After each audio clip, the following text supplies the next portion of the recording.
Purchase സംബന്ധമായി സാറ്റ്കയിൽ നിന്നും കുറവ് വന്നിട്ടുണ്ടോ നിങ്ങൾക്ക്? അടുത്ത കാലത്തായി പർച്ചേസ്, സെയിൽസ്, മറ്റ് എക്സ്പെൻസുകൾ ഇങ്ങനെ വിവിധങ്ങളായ വശങ്ങളുമായി ബന്ധപ്പെട്ടുകൊണ്ട് സാറ്റ്കയിൽ നിന്ന് ധാരാളം ക്വറികൾ വരികയും അതിനെ തുടർന്ന് പ്രോപ്പറായിട്ട് ആൻസർ ചെയ്യാത്തതിൻ്റെ പേരിൽ പലർക്കും പെനാൽറ്റികൾ വരുന്ന ഒരു കാലഘട്ടമാണിത്. ഞാൻ ഷമീർ മാക്മിലിൻ, ദി ചാർട്ടേഡ് അക്കൗണ്ടൻറ്റ്.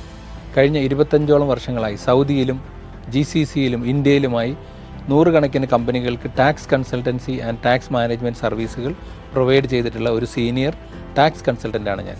പലരും വാറ്റ് ഫയലിങ്ങിനായി ഉപയോഗിക്കുന്ന ഡേറ്റ അത് പ്രോപ്പറായി കമ്പൈൽ ചെയ്യുകയോ അക്കൗണ്ടിങ്ങിൽ ഉൾപ്പെടുത്തുകയോ റീകൺസൈൽ ചെയ്യുകയോ ഒന്നും ചെയ്യാതെ അതുമായി പ്രോപ്പറായിട്ട് റിലേറ്റ് ആവാത്ത ഡേറ്റയെല്ലാം ഉപയോഗിച്ചുകൊണ്ട് കവായും അപ്ലോഡ് ചെയ്യുകയും അതുപോലെ ഫിനാൻഷ്യൽ സ്റ്റേറ്റ്മെൻറ്റ് ഫൈനലൈസ് ചെയ്യുകയും തുടർന്ന് കവായും അപ്ലോഡ് ചെയ്യുകയെല്ലാം ചെയ്യുന്നത് ധാരാളം കേസുകൾ അങ്ങനെ ഞാൻ കാണാറുണ്ട്.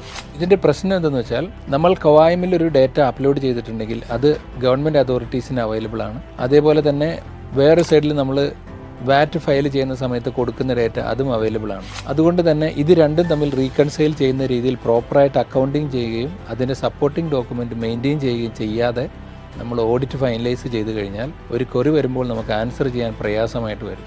അതുകൊണ്ട് തീർച്ചയായും ഈ ഒരു റീകൺസിലേഷൻ പ്രത്യേകമായി നിങ്ങൾ ശ്രദ്ധിക്കണം. ഇങ്ങനെ ഈ രീതിയിൽ പ്രോപ്പറായി റീകൺസൈൽ ചെയ്യാത്തത് കൊണ്ട് സാറ്റ്കയിൽ നിന്ന് വരുന്ന ക്വറി പ്രോപ്പറായിട്ട് ആൻസർ ചെയ്യാൻ പറ്റാതെ വരികയും അതിൻ്റെ പേരിൽ പെനാൽറ്റി വാങ്ങുകയും ചെയ്ത പല കേസുകളും ഞാൻ കാണുകയുണ്ടായി. പ്രത്യേകിച്ചും പർച്ചേസ് റീകൺസൈൽ ചെയ്യുന്ന സമയത്ത് നിങ്ങൾക്ക് ഇമ്പോർട്ടുള്ള ആളുകളാണെങ്കിൽ തീർച്ചയായിട്ടും ഫസാലിസ്റ്റ് നോക്കി അതനുസരിച്ച് അതിലും എന്തെങ്കിലും ഡിസ്ക്രിപ്പൻസി ഉണ്ടെങ്കിൽ അതും അഡ്രസ്സ് ചെയ്ത് പ്രോപ്പറായിട്ട് റീകൺസൈൽ ചെയ്തു വേണം നിങ്ങളുടെ ഫിനാൻഷ്യൽ സ്റ്റേറ്റ്മെൻറ്റ് ഫൈനലൈസ് ചെയ്യാനായിട്ട്.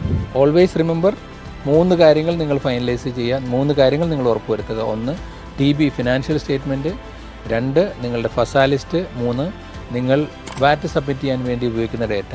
ഇതെല്ലാം പ്രോപ്പറായി റീകൺസൈൽ ചെയ്തതിന് ശേഷം മാത്രമേ നിങ്ങളുടെ ഫിനാൻഷ്യൽ സ്റ്റേറ്റ്മെൻറ്റ് ഫൈനലൈസ് ചെയ്യുകയോ പ്രൊസീഡ് ചെയ്യാനോ പാടുള്ളൂ.